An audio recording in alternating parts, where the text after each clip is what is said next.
Graduation শেষ করে ছেলে একদিন বাবাকে জিজ্ঞেস করলো, বাবা, সফল জীবন কাকে বলে?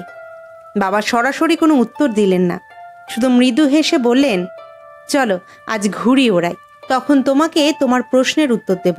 ছেলে বিস্মিত হয়ে বলল, এই বয়সে ঘুড়ি ওড়াবেন বাবা? আজব তো। কিছু না বলে বাবা ছেলের হাত ধরে টেনে বাড়ির পেছনের মাঠে নিয়ে গেলেন। সেখানে কয়েকজন ছোট্ট বাচ্চা রঙিন ঘুড়ি ওড়াচ্ছিল। বাবা তাদের একজনের কাছ থেকে একটা ঘুড়ি চেয়ে নিলেন, তারপর লাটাই হাতে নিয়ে ঘুড়ি ওড়াতে শুরু করলেন। সুতো আস্তে আস্তে ছাড়তে ছাড়তে ঘুড়িটাকে আকাশের অনেক ওপরে তুলে দিলেন। ছেলে চুপচাপ দাঁড়িয়ে এই দৃশ্য দেখছিল। একসময় বাবা বললেন, দেখেছো খোকা, ঘুড়িটা কত উপরে উঠেছে, অথচ এখনো সুতো ধরে রাখা আছে। তোমার কি মনে হয় না এই সুতোর টানটাই ওকে আরো উপরে যেতে বাধা দিচ্ছে? ছেলে কিছু না ভেবেই বলল, হ্যাঁ ঠিকই তো, সুতো না থাকলে ঘুড়ি আরো উপরে উঠতে পারত। মৃদু হাসলেন বাবা, তারপর হালকা টানে সুতো কেটে দিলেন। মুক্ত ঘুড়ি প্রথমে একটু উপরে উঠল বটে, কিন্তু তারপরেই দিশাহীন হয়ে দুলতে দুলতে নেমে এলো নিচের দিকে।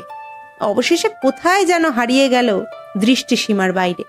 বাবা এবার ছেলের পিঠে হাত বুলিয়ে বললেন, দেখলে খোকা, জীবনে যখন আমরা কোনো উচ্চতায় থাকি তখন মনে হয় কিছু বন্ধন আমাদের টেনে রাখছে, যেমন পরিবার, মা বাবা, স্ত্রী সন্তান, বন্ধু বান্ধব, নীতিবোধ, দায়িত্ব, শৃঙ্খলা, এসব আমাদের পেছন থেকে টেনে ধরছে, আমাদের আর এগোতে দিচ্ছে না।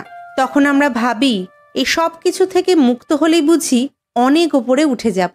কিন্তু বাস্তবতা হলো ঠিক এই বন্ধনগুলোর জন্যই আমরা টিকে থাকি।